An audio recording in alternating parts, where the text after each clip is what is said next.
میں نے جس آیت کریمہ کو آپ کے سامنے اپنا سرنامہ کلام قرار دیا ہے، جس میں خالق کائنات یہ ارشاد فرما رہا ہے قل لا اسألکم علیہ اجرا الا المعتد فی القربى، اے حبیب ان سے کہہ دیجئے کہ میں اجر رسالت میں تم سے کوئی سوال نہیں کرتا سوائے اس کے کہ ہمارے قرابت داروں سے تم معدت کرو تو محبت کرو۔ عزیزان محترم، یہ مسئلہ اجر رسالت جو ہے، جسے میں نے پہلے بتایا تھا کہ بہت ہی اہم مسئلہ ہے، اس لیے کہ اس مسئلے پر مسلمانوں کے بیچ جو ہے وہ بہت ہی بحث اور مباحثہ اور بحث و مباحثہ صرف یعنی مسلمان میں ایک شیعہ مسلمان ہے، ایک اہل سنت مسلمان ہے، تو اہل سنت مسلمان کو تو آپ چھوڑ دیں، ہمارے اہل تشیع میں بھی اس بات پر بحث ہوتی ہے کہ آیا معدت جو ہے وہ بڑی چیز ہے یا عبادت بڑی چیز ہے۔ محمد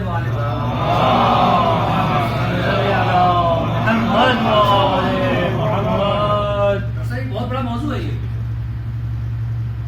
کہ ہمارے بیچ جو ہے آج یہ بحث ہوتی ہے کہ آیا ہم اہل بیت کی محبت کرنے سے نجات پا جائیں گے یا اللہ نے جو عبادات بتائی ہیں ان عبادات کو کر کے ہم جو ہے وہ نجات پائیں گے۔ اوروں کی تو آپ بات چھوڑ دیں، وہ کیا کرتے ہیں کیا نہیں کرتے ہیں اس کی تو بات ہی آپ، یہ ہمارے اور آپ کی بات نہیں۔ کچھ کا یہ کہنا ہے کہ آپ اہل بیت سے محبت کر لیں اور باقی چیزیں جو ہے ان پہ چھوڑ دیں، وہ آپ کو بخشوا دیں گے۔ اور یہ بات بروس ہو، کچھ کہتے ہیں کہ نہیں، آپ کو عبادت بھی کرنی پڑے گی اور یہ عبادت بھی ہے جو آپ کو بخشوائے گی، اسی عبادت سے ہی آپ کو نجات ملنے والی ہے۔ یعنی سوال مسئلہ یہ پیدا ہوتا ہے کہ آیا اہل بیت سے معدت کی جائے، محبت کی جائے یا اللہ کی عبادت کی جائے؟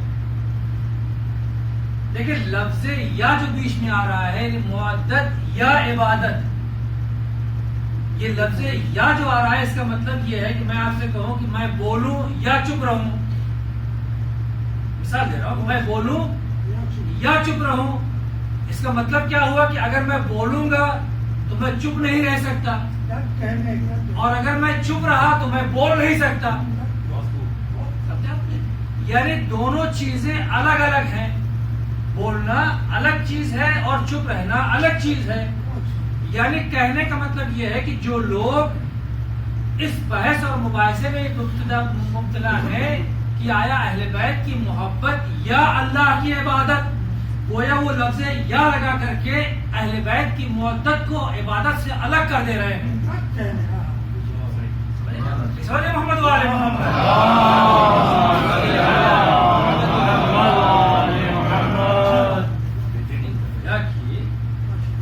اہل بیت کی محبت کو عبادت سے الگ کر دے رہے ہیں، جبکہ عزیزان محترم حقیقت یہ ہے کہ نہ تو محبت کے بنا عبادت قبول ہے اور نہ عبادت محبت کے بنا قبول ہے۔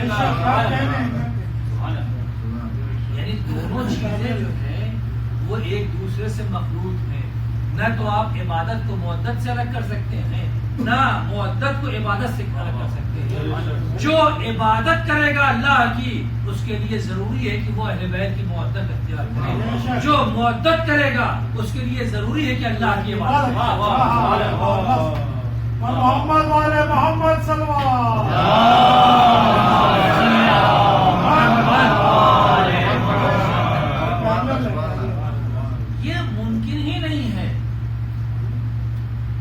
چیزیں الگ ہو سکیں، یہ ممکن نہیں ہے۔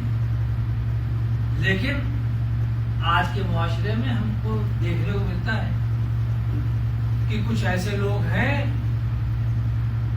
جو بس معدت کو ہی لے کر کے چل رہے ہیں، عبادت ان کے نزدیک جو ہے وہ دکھائی نہیں دیتی ہے، جنہیں آپ مولائی کہہ دیجیے، جو دن بھر جو ہے علی علی کرتے رہتے ہیں، اٹھتے بیٹھتے علی علی کرتے رہتے ہیں، اپنے آپ کو محب علی کہتے ہیں،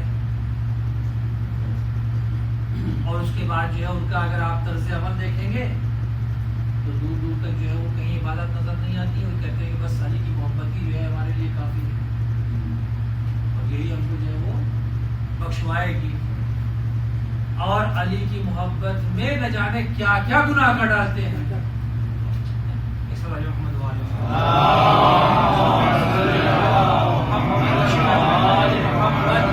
اس سے بہتر سوال محمد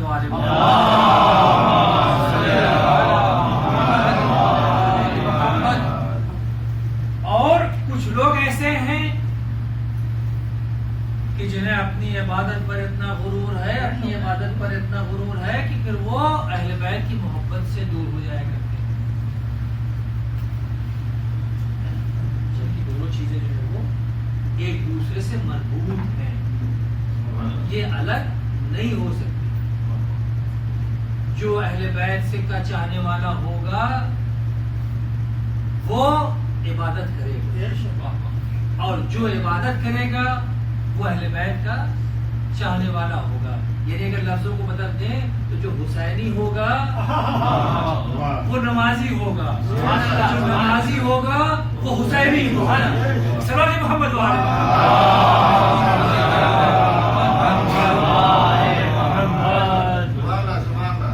یعنی یہ ممکن ہے ہی نہیں، یہ نہیں ممکن ہے، یہ ہو ہی نہیں سکتا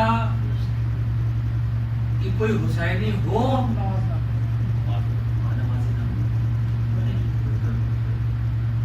اور کوئی حسینی ہو اور نماز نہ پڑھے، اور نمازی ہو اور حسینی نہ ہو۔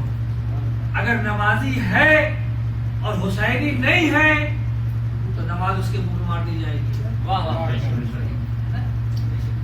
دیکھیے عزیزان محترم، ہے کیا کہ انسان جو ہے وہ 2 اور 2 4 جانتا ہے۔ قرآن میں یہ آیا ہوا ہے کہ انسان کو قیامت کے دن اس کی نیکیوں کے بل پر اور نیکیوں کی بنا پر جو ہے وہ جنت اور جہنم تقسیم کی جائے گی۔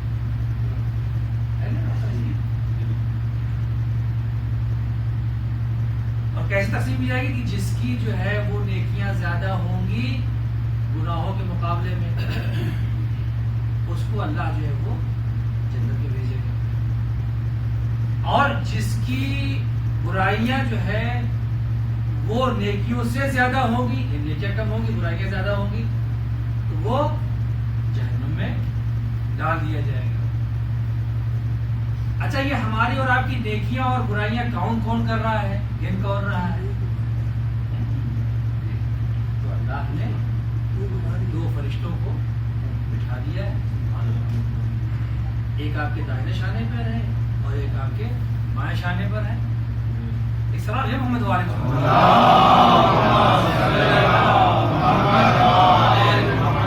تھوڑا جیتی جاگتی آپ سوال بھیجیں گے تو کچھ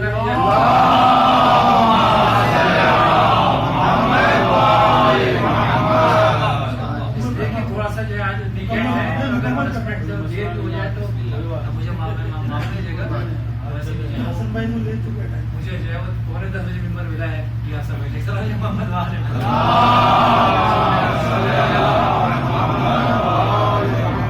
تو اللہ نے 2 فرشتے بٹھائے ہوئے ہیں جو آپ کی نیکیوں کو اور آپ کی برائیوں کو، آپ کے نیک اعمال کو اور آپ کے بد اعمال کو بیٹھ کر کے وہ کاؤنٹ کرنا ہے، گن رہا ہے۔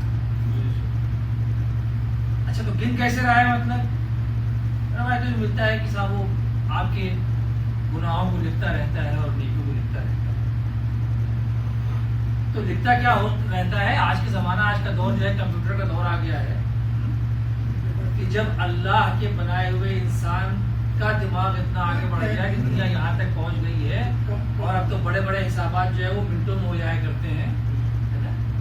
تو خیر اللہ جو جس نے خلق کیا ہے انسان کو، اس کے پاس کتنے بڑے بڑے کمپیوٹر ہوں گے، تو انسان کا حساب و کتاب تو منٹوں میں ہو جائے گا، یہ سامنے کھڑا ہوگا اور حساب ہو جائے گا.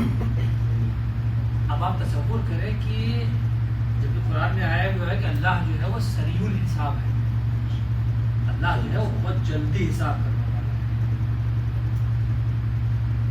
یہ اللہ بہت جلدی، یعنی اللہ اگر یہ کہے کہ وہ جو ہے سریع الحساب ہے یعنی تیز حساب کرنے والا ہے، تو آپ تصور کریں کہ کتنی تیز حساب کرے گا وہ.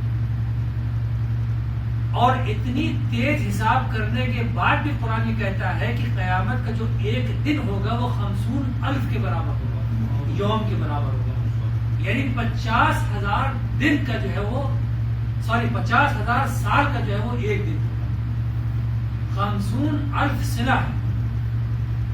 تصور کریں کہ 50,000 سال کا جو ہے وہ ایک دن ہوگا، وہ قیامت کے دن ہوگا، جس میں ہمارا اور آپ کا حساب ہوگا. اور پھر اس کے بعد جو کیفیت بتائی گئی کہ وہ دن کیسا ہوگا اور اس کے کیا حالات ہوں گے اور کیسی گرمی ہوگی، کیسی تمش ہوگی، وہ ایک الگ بات ہے. لیکن ہمارے اور آپ کے بازوؤں پر جو ہے، کندھوں پر 2 فرشتے جو ہے وہ مقرر کر دیے گئے. لیکن ہاں اللہ نے ایک رحمت بھی جو ہے فرشتوں کے ساتھ رکھی ہے اور ہمارے ساتھ رکھی ہے. وہ یہ کہ کتنا احسان ہے پالنے والے کا، اور اللہ کتنا محبت کرتا ہے اپنے بندوں سے. یہ آپ تصور کریں کہ اس نے کہا کہ دیکھو فرشتوں، جو نیکی کا فرشتہ ہے، اللہ نے حکم دیا کہ دیکھو اگر کوئی میرا بندہ صرف یہ خیال کر لے، اس کے دل میں تصور آ جائے کسی نیکی کے کرنے کا، تو تم اس کی نیکیوں کو لکھ لیا. اچھی جائے کہ وہ کرے نہ کرے یہ الگ سی بات ہے، لیکن کسی بندے نے اگر نیکی کا تصور کر لیا تو تم دیکھو اس کا. یہ احسان ہے اللہ کا ہم بندوں کا. اور برائی کے فرشتوں کو یہ بتایا کہ دیکھو اگر کوئی بندہ ہمارا اگر کسی گناہ کے متعلق اپنے ذہن میں کوئی سوال کرے یا سوچے کہ ہمیں یہ گناہ کرنا ہے، تو اس وقت تک نہ لکھو جب تک یہ گناہ انجام نہ دے دے.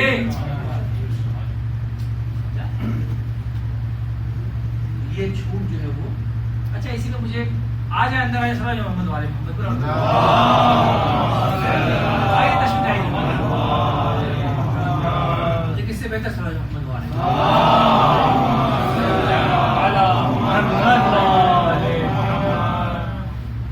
تو یہ فرشتوں کا ذکر آیا تو مجھے ایک بارے دیگر نعرے صلوات.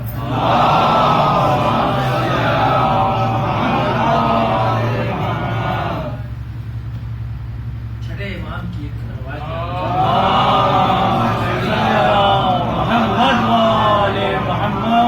آپ اپنے محبوں کے ساتھ بیٹھے ہوئے ہیں اور شاید انہی فرشتوں کا ذکر چل رہا تھا. آپ فرماتے ہیں کہ اچھا دیکھیں ہوتا یہ ہے کہ یہ 2 فرشتے ہیں نا، تو دونوں ایک ساتھ کوئی کام نہیں کرتے. بھائی ظاہر سی بات ہے کہ جب انسان گناہ کر رہا ہوگا تو اس وقت نیکی تو نہیں انجام دے گا نا. جب گناہ کر رہا ہوگا تو گناہ کا فرشتہ جو ہے وہ مشغول ہوگا اس کی گناہ لکھنے میں، اور جب انسان جو ہے کوئی نیک اعمال کر رہا ہوگا تو یہ جو گناہ کا لکھنے والا فرشتہ ہے وہ بیٹھا رہے گا، جو نیکی لکھنے والا فرشتہ ہے وہ نیکی جو لکھے گا. یہ ہے نا کہ جب آپ نیکی کر رہے ہوتے ہیں تو نیکی کا فرشتہ آپ کی نیکیوں کو لکھ رہا ہوتا ہے، گناہ لکھنے والا بیٹھا ہوتا ہے. اور جب گناہ آپ کوئی کام کرتے ہیں ایسا جو ہے گناہ کا ہے تو اس کے لیے پھر گناہ کا فرشتہ گناہ لکھتے رہتا ہے، نیکی کا فرشتہ بیٹھا ہوا رہتا ہے. چھٹے امام فرماتے ہیں اپنے محبوں سے کہ کیوں نہ میں تمہیں ایک ایسا کام بتا دوں، ایک ایسا امر بتا دوں کہ یہ دونوں فرشتے ایک ساتھ مشغول ہو جائیں. یہ دونوں فرشتے ایک ساتھ مشغول ہو جائیں، یعنی ایک لکھین لکھنے میں اور ایک جو ہے وہ گناہ. تو لوگوں نے کہا کہ یا فرزند رسول یہ کیسے ممکن ہے کہ ایک فرشتے جو ہے ایک ساتھ دونوں مشغول ہو جائیں. جبکہ انسان ایک وقت میں ایک ہی کام کر سکتا ہے، یا تو گناہ کرے گا یا پھر ثواب کرے گا. کہیں ایک کام ہے جو میں تمہیں بتاتا ہوں، جب وہ عمل کرو گے تو دونوں مشغول ہو جائیں گے. کہا یا فرزند رسول بے شک آپ بتا دیے، اس سے بڑی کیا بات ہے. کہا دیکھو کہ جو شخص مجھ پر اور میرے اہل بیت پر لعنت، میرے اہل بیت کے دشمنوں پر لعنت بھیجتا ہے، جو محمد و آل محمد کے دشمنوں پر لعنت بھیجتا ہے، تو جب لعنت بھیجتا ہے وہ شخص، یہ دونوں فرشتے جو ہے وہ حرکت میں آ جاتے ہیں. ایک لعنت بھیجنے کا ثواب لکھتا ہے، دوسرے اس کے اجر میں اس کے گناہ کو مٹانے لگتے ہیں. سلام محمد و آل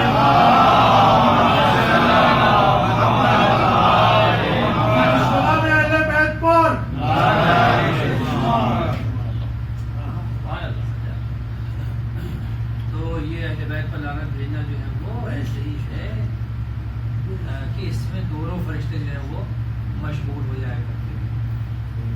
جو نیکی کے فرشتے ہیں وہ نیکیاں لکھتے ہیں، اور جو بدی کا فرشتہ ہے وہ آپ کے گناہوں کو جو ہے وہ مٹانا شروع کر دیتا ہے. اور مطلب کوشش کیا کیجیے کہ ہر پنجگانہ نماز کے بعد کم سے کم 5 پہ تو لعنت واجب ہے، 3 یہ اور 2 وہ. آپ سمجھ گئے، ایک عائشہ اور ایک حفصہ واجب اللعنت ہے.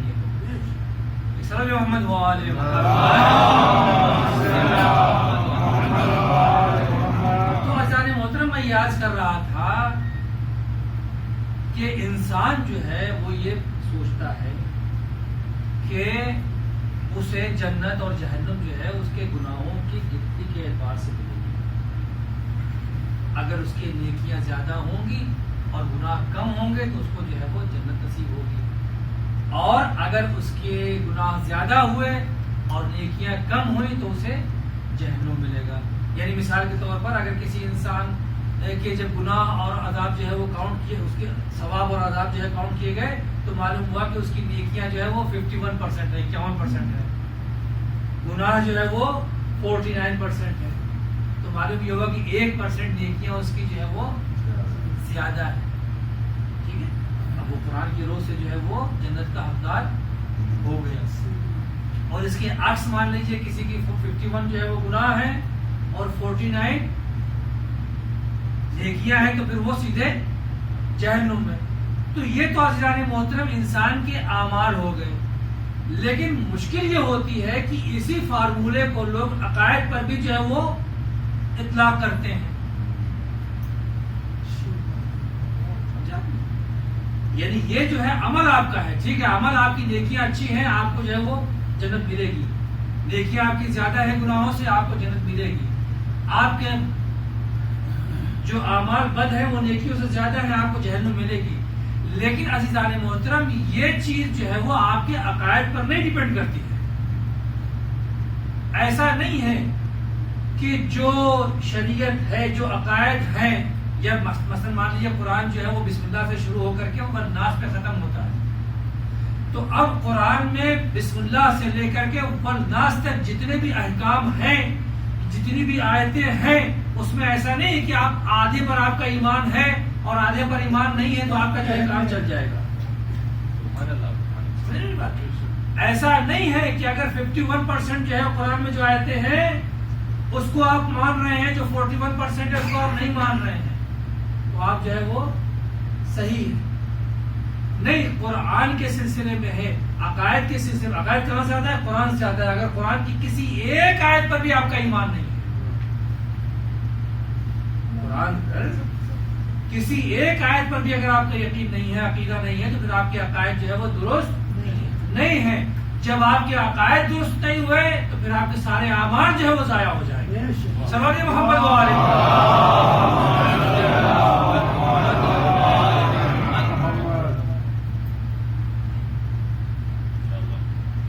تو عزیزان محترم، اب آپ دیکھیں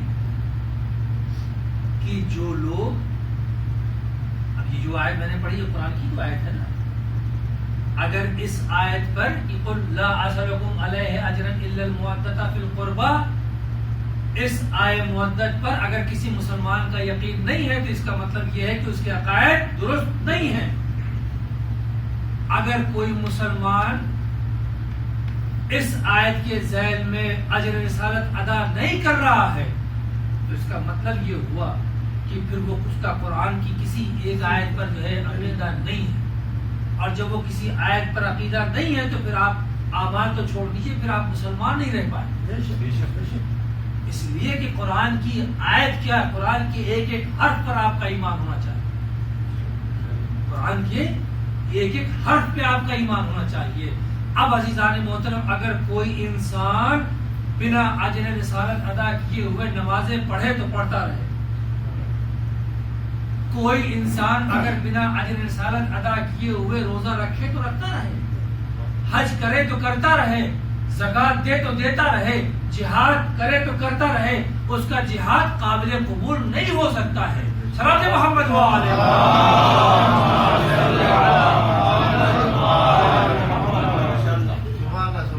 کیسے ہوگا؟ آپ دیکھیں کہ ہر چیز کی ایک اجرت ہوتی ہے. دیکھیں، اولاً تو پیغمبر اسلام نے خود سے جو ہے وہ اجرت طلب نہیں کی.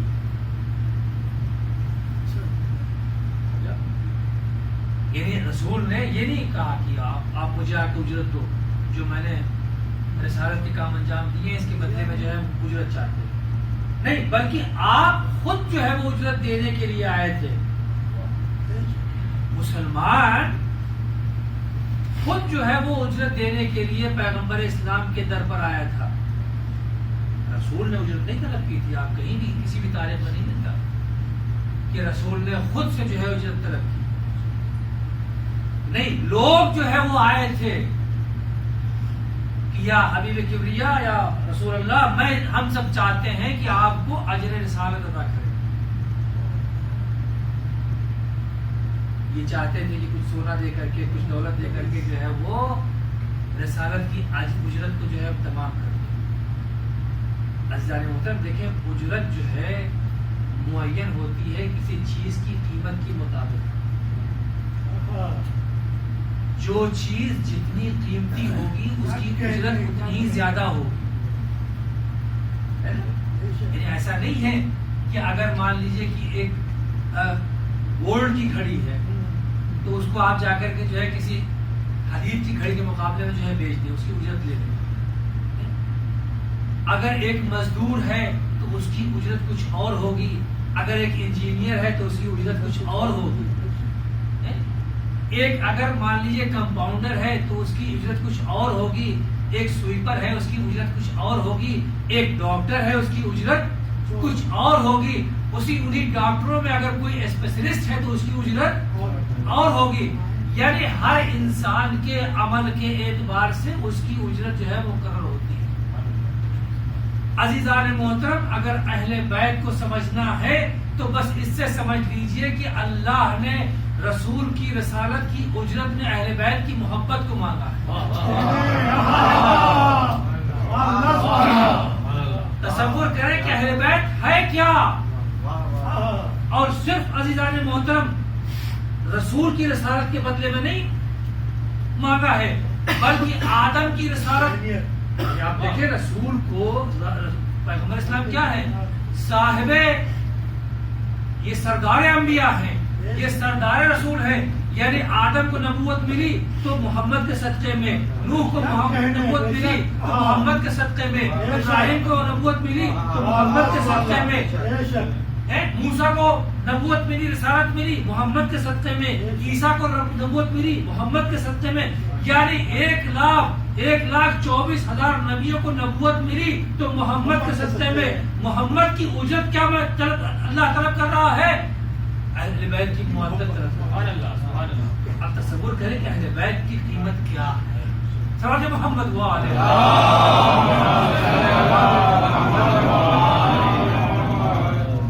بیت کی محبت. بس ہزار میں نے آپ کو انسان یوں سرسری طور پہ کہہ کے نکل جاتا ہے، دنیا پہچانے تو صحیح کہ اہل بیت ہے کیا. اہل بیت ہیں کیا؟ یہ پنجتن ہیں کیا؟ یہ محمد کون ہے؟ یہ علی کون ہے؟ یہ فاطمہ کون ہے؟ یہ حسن کون ہے؟ یہ حسین کون ہے؟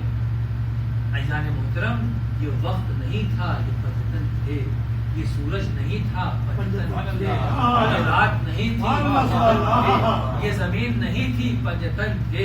یہ آسمان نہیں تھا، پنجتن تھے. آدم نہیں تھے، پنجتن تھے. آدم کی خلقت سے پہلے یہ نور موجود ہے. پہچانے تو دنیا.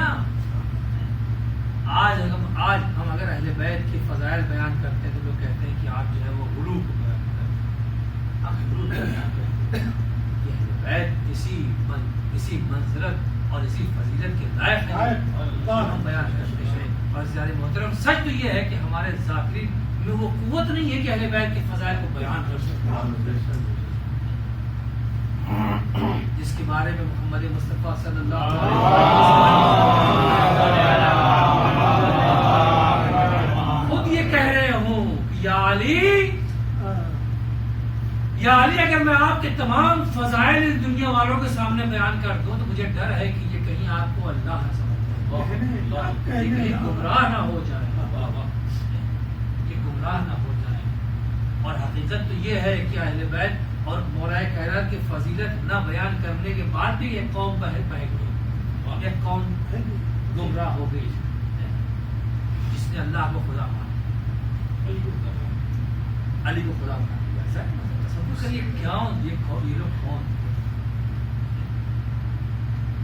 دیکھیے دنیا والوں نے حسین کی مدد میرے سامنے جو بچہ بیٹھا ہے حسین کا چاہنے والا ہے، حسین کا ماتم کرنے والا ہے. محترم، آج تیسری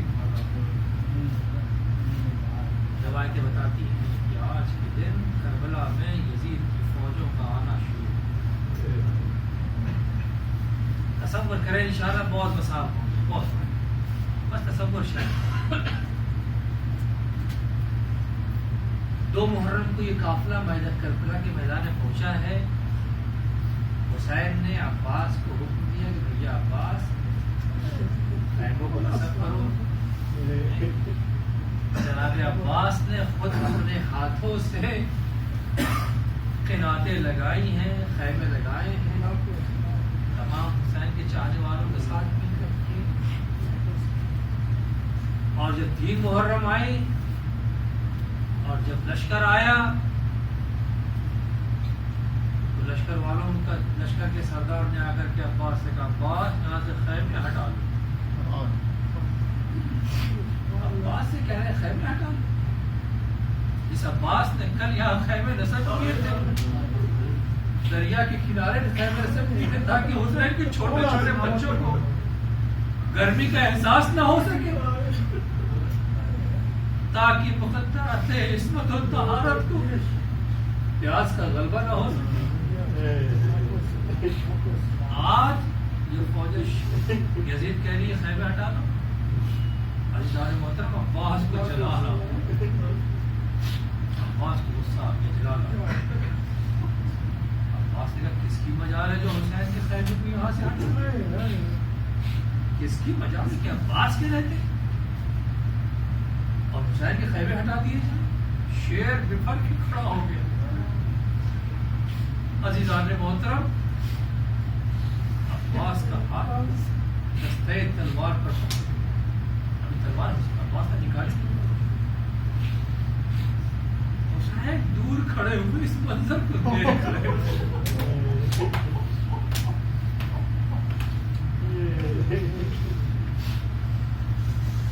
حسین نہیں چاہتے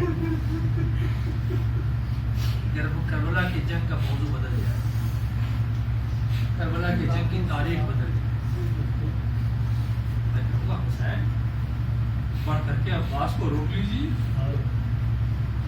آپ کا بھائی ہے، ہمیشہ اپنے آپ کو عباس نے غلام کہا ہے، آپ آقا ہیں، عباس کو روک لیجیے. عزیزان محترم، جو مقاتل میں لکھا ہے وہ یہ کہ عباس کو حسین نے نہیں روکا. عباس کو حسین نے نہیں روکا، سیدھے حسین جناب زینب کے خیمے میں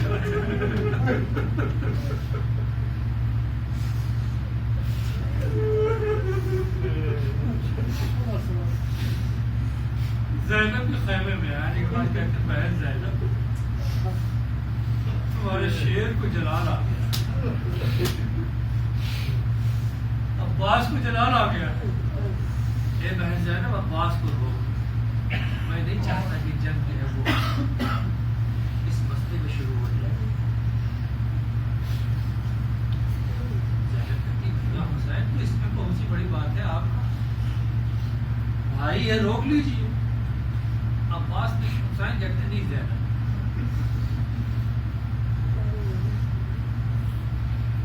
میں عباس کو اتنی بار روک چکا ہوں کہ اب میری ہمت نہیں ہوتی۔ جانیے گا حسین نے عباس کو کہاں کہاں روکا؟ حسن کے جنازے پر مدینے میں تیر چلا، عباس کو جلال آیا، حسین نے روکا نہیں، یہ موقع نہیں۔ دربار ولید میں مروان کی آواز بلند ہوئی، عباس کو غصہ آیا، حسین نے روک کے نہیں عباس ابھی کربلا نہیں آئی، عباس صبر کرو۔ سفر میں حر نے لجام فرس پہ ہاتھ دیا، عباس کو جلال آیا، حسین نے روک دیا۔ اے بہن زینب اب حسین سے نہیں ہوتا، اب تم منع کرو۔ عزیزان محترم تاریخ بتاتی ہے زینب نے فضا کو بلایا، فضا میری ماں کی فریض فضا میرے پاس ہے، کہا شہزادی کیا ہو؟ کہا عباس سے جا کے کہہ دو کہ بہن زینب نے یاد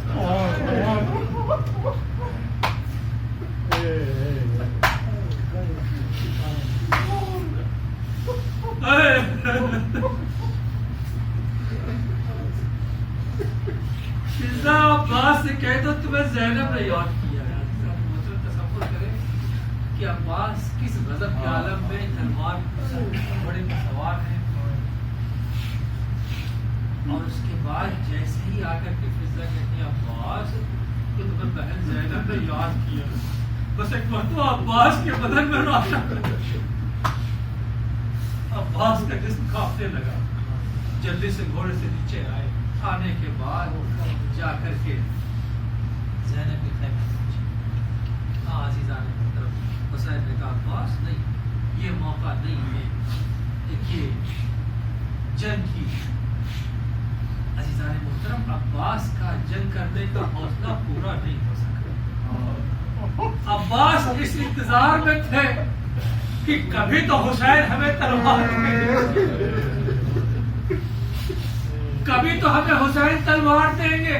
روز عاشور بار بار عباس آگے کہتے تھے اے میرے آقا، اے میرے مولا، مجھے مرنے کی اجازت دیجیے، مجھے مرنے کی اجازت دیجیے۔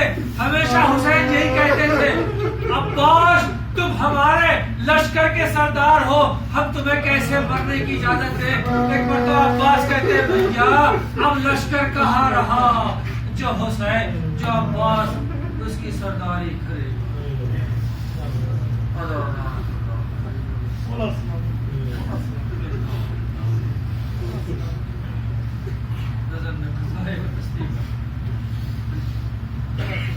پروردگار محمد محمد والے محمد ہم سب کو دیے